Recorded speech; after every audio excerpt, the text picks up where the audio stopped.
Hi viewers, welcome back to C++ video tutorials object oriented programming.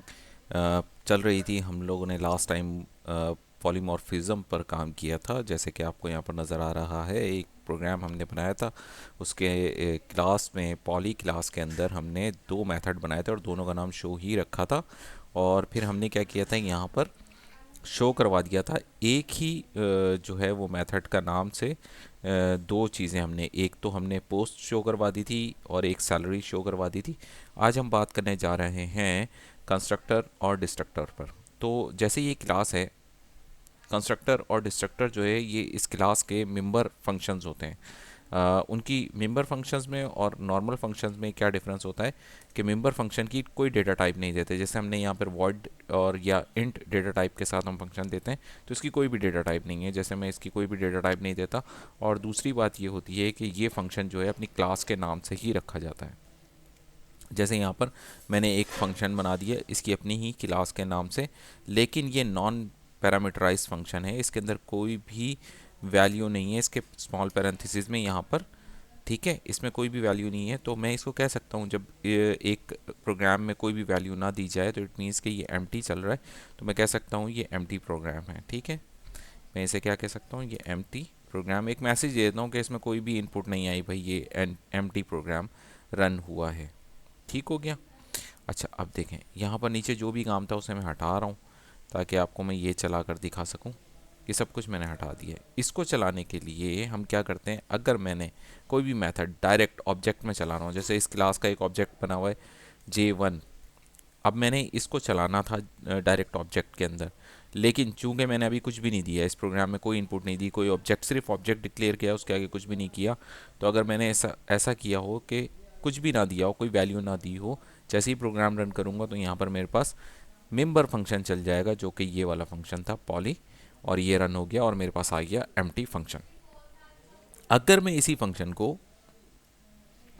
Parameterise कर दूं, यहाँ पर मैंने इसको पैरामीटराइज कर दिया, इसके अंदर मैंने डेटा टाइप स्ट्रिंग करके n एक वेरिएबल दे दिया और मैंने ये कह दिया कि जो भी इसमें वैल्यू है n में, वो न्यू लाइन टाइप करके यहाँ पर n प्रिंट हो जाए। अब क्या कर सकता हूँ मैं, अगर मैं कोई स्ट्रिंग वैल्यू देना चाहता हूँ, डायरेक्टली प्रिंट करना चाहता हूँ ऑब्जेक्ट की मदद से, तो मैं यहाँ ऑब्जेक्ट के आगे स्मॉल पैरेंथेसिस में, चूंकि मैं स्ट्रिंग वैल्यू देना चाह रहा हूँ, जैसे मैं अपना नाम देना चाह रहा हूँ।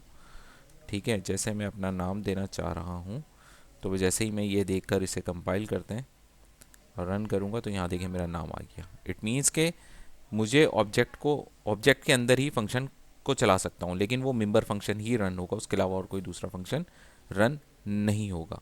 इसके अलावा अगर मैं चाहूँ तो स्ट्रिंग के लिए भी फंक्शन बना सकता हूँ, जैसे यहाँ पर पॉली स्ट्रिंग के अलावा सॉरी इंट के लिए भी फंक्शन बना सकता हूँ। जैसे मैं इंट के लिए बना लेता हूँ इंट ए कॉमा इंट बी, यहाँ पर दो मैंने बना दिए हैं। और यहाँ पर जो है मेरे पास इंट ए और बी में क्या होना चाहिए, जो भी कुछ हो वो मैं यहाँ पर प्लस करके दिखा देता हूँ। इस तरीके से ए प्लस बी, अगर मैंने कुछ वैल्यू प्लस करवानी हो तो उसके लिए मैं यहाँ पर इसको यूज़ कर लूँगा।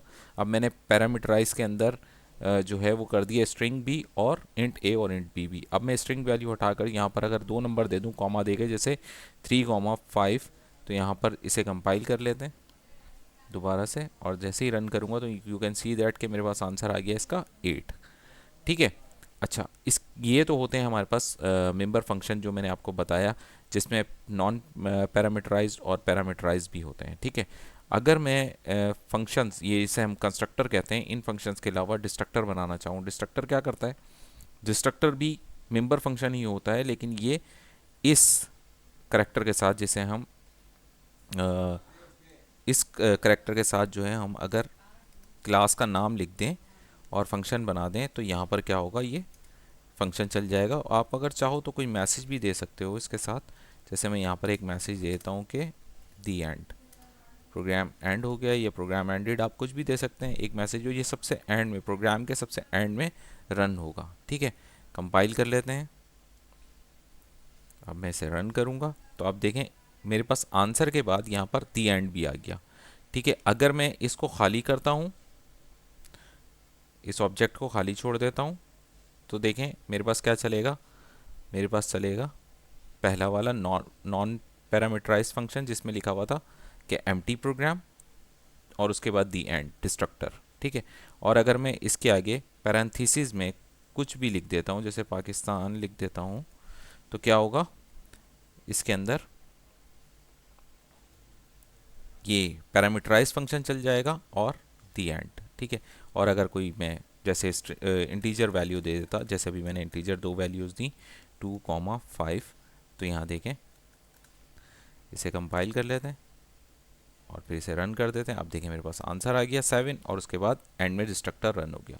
होपफुली आप लोगों को आज की वीडियो समझ में आ गई होगी किस तरीके से कंस्ट्रक्टर और डिस्ट्रक्टर जो है वो काम करते हैं।